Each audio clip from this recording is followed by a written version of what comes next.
Have you ever seen a mirror? Oh, you must have seen it. While brushing your teeth, dressing up yourself, or measuring your height. You always see yourself in a mirror.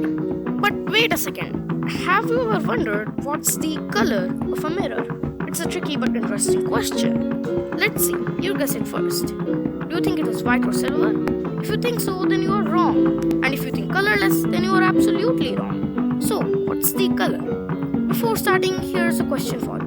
Which animal is considered immortal? That means it will never die because of biological process. The answer will be provided to you at the end. First of all, we need to know how anything reflects any color. It is defined as the wavelength of all the waves that is reflected back with its maximum intensity from the object is the color that is reflected. Let's make it more clear.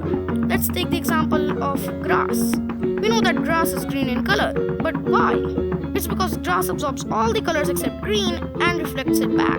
We can understand it in more detail. You must be aware that white light consists of 7 colors. But if you think closely, a question will arise. If 7 colors fall on grass, then why do we see it as green only? It is because when all 7 colors fall on grass, then grass absorbs all the colors except green, and that green is reflected from grass and it appears green. Do you know that black is really not a color? When an object is able to absorb all the 7 colors of white light, it appears black. Black is the absence of any color. And when an object reflects all colors, it becomes transparent. Now, back to the topic. If you take yellow paper and shine pink light on it, the paper will try to reflect as much yellow as it could and will try to absorb all pink color. But it can only absorb up to a limit. The same as when you eat the food as much as you can and reject the remaining food. The same happens here. Paper will absorb all pink color and reject yellow. But as there is pink light more than yellow light, so it reflects pink more than yellow and we see it in pink color. This is also a reason why laser light strength gets lighter after hitting one wall to the other. So, a mirror reflects all the colors, isn't it? So, shouldn't it be white? No. As mentioned earlier, it is not white. A mirror may look white or silver as it is usually depicted. Mirrors reflect in a wavelength that is 510 nanometers, which is green in color. You can't see the wave from your eyes because it is 5.1 into 10 raised to the power negative 7 meters, which is incredibly small. Don't believe? You can prove it yourself with the help of a mirror tunnel or an infinite mirror. A mirror tunnel is basically 2 mirrors put facing each other. This creates an image inside an image, and so on. It's endless.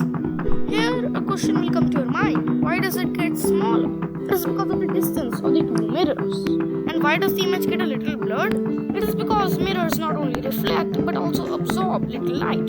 It is like I give you an apple and you eat a little of it and pass it back to me. Now, you will also see that at last it is appearing green. But why green? It is because common mirrors have a layer of glass on top.